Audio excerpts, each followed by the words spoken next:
Hello, Londonderry High School. This is going to be my last recording with you guys. I figured today I would play along with the recording, so you can hear how the full piece sounds with your parts. And then I will talk a little bit about the articulation patterns that you should really be focusing on and the dynamic patterns that you should really be focusing on. So I'm just going to play along with the recording, and then we'll talk about it at the end.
All right.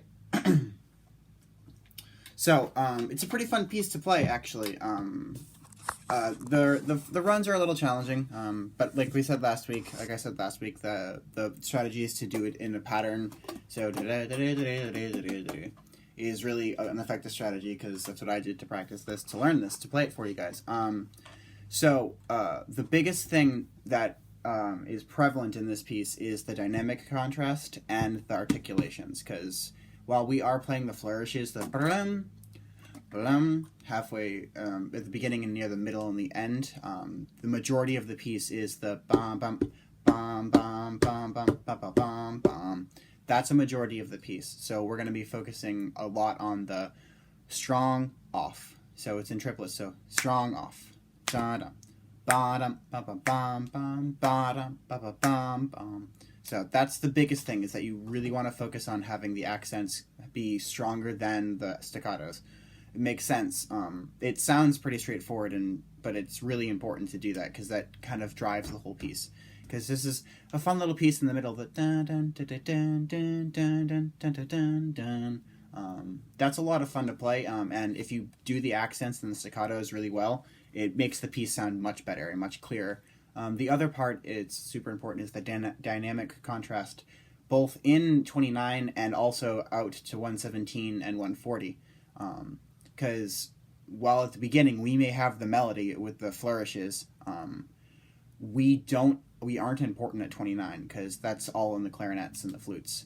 We're not important, but we have the bass. So the bum bum bum bum bum bum bum bum bum bum bum bum bum. We keep the pulse throughout the piece, along with the percussion and the low bass, but we keep the pulse. We keep it driving forward, and it's really important that while we do decrescendo, we don't disappear, especially in 117, because we produce the chord changes. The first altos produce the chord changes. On top of that, 133 to 140, the mezzo piano, and then crescendo, the molto crescendo up to measure 140.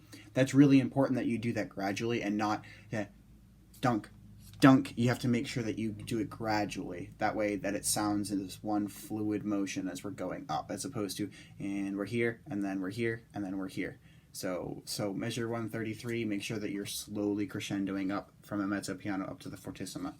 And then 140, we're back to fortissimo, but then back to 152, we're back down to that mezzo forte. We're driving the pulse, we're driving the car, and then 168, we come back to forte because it's the end. But yeah, I hope these have been very helpful for you guys, and I as much as I wish I could have said that I enjoyed being with you guys, I was only with you guys for 3 days, and then this whole thing happened. So I appreciate you guys. Thank you very much for letting me at least somewhat instruct you on these things, and I hope that you found these very helpful. And then I'm going to move on to the second altos. Thank you very much, guys.